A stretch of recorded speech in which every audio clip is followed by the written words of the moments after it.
Well, hi, Lacey. If you have a second, I'd love to share with you some things I've learned about dyslexia and early screening. Do you have a minute? Sure, Jenny. I'd love to hear what you've learned, but I only have about 10 minutes before my next class. Would you be able to share with me what you've learned in about 10, 15 minutes? Sure, I can. Did you know in years past, districts would typically wait to test students who struggled with reading during their early years of schooling? The philosophy was to allow students more time to develop literacy skills over time and rule out other factors, such as maybe minimal exposure to literature at home. But in many cases, these students were then put into the RTI tier system, and months of progress monitoring would then ensue. If no progress was made, then the child would be considered for testing. Well, my concern about this process is that it's lengthy and that some students don't even get evaluated for their chronic reading difficulties until like second grade or even into the upper elementary grades, like third, fourth, and fifth grade. Yeah, that's always been my knowledge of the process. It's never too late, I think, to identify a student. However, there certainly are great advantages to early identification. So I'd love to share with you the rationale for early identification. Interventions provided in that RTI process can certainly help students, but specifically for students who have characteristics such as dyslexia, they really need specialized instruction. And therefore, some of the lessons or practices that are used for general reading interventions really wouldn't allow for them to make great progress. So luckily, there has been decades of research conducted regarding dyslexia in the brain. For instance, as recent as 2015, Ferreira reported if the reading gaps between dyslexic readers and a typical reader are too narrow or even closed completely, then reading interventions must be conducted early, like when students are still grasping the basic foundational skills.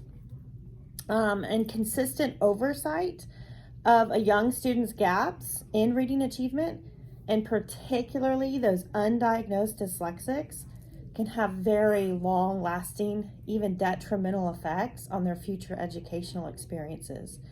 For example, lower rates of high school graduation, increased unemployment even in adulthood, and even lower earnings due to the lack of college attainment. Wow, I did not realize how long lasting and how serious the consequences could be for late identification. Yeah, I know, it's astonishing.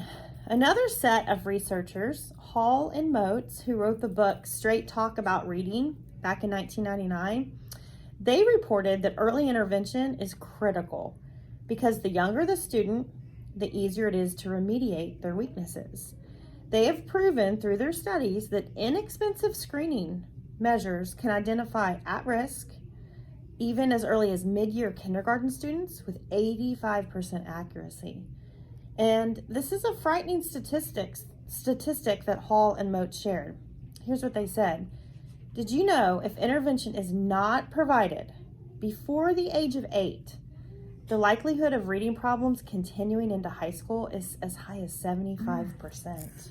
Gosh, these statistics are serious. They show detrimental outcomes for students long term. I always knew early identification was important, but I didn't fully understand the serious consequences of that a child would face if their reading problems were not caught as early as kindergarten or first grade. I thought we educators, were afforded more time to rule other things out, but that's not the case. There has also been incredible brain research that supports early identification as well. For instance, the rapid growth of the brain and its abilities to respond to an instruction in a child's early years of life, as early as from like birth up to age 8, are essential years for their literacy development. Through research, a connection between spoken language and certain traits of reading difficulties have actually been tied and identified. Once a teacher or a parent discovers delays that their child or student may have in language or phonetic understanding, such as like a lack of being able to rhyme, These difficulties can be looked at more closely, and they should be assessed through very simple screeners. These screeners focus solely on those skills involved with phonemic awareness and other phonological skills.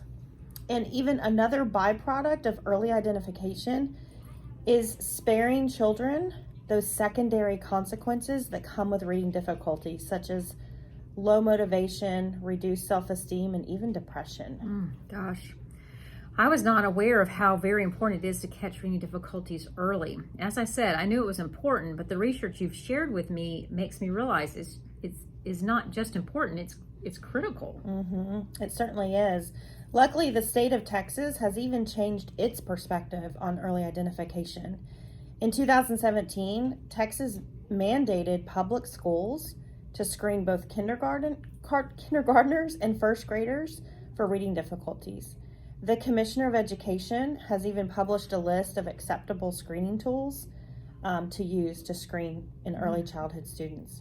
So I'm so grateful that the state has shown through their policies that early identification is in fact critical to the success of students.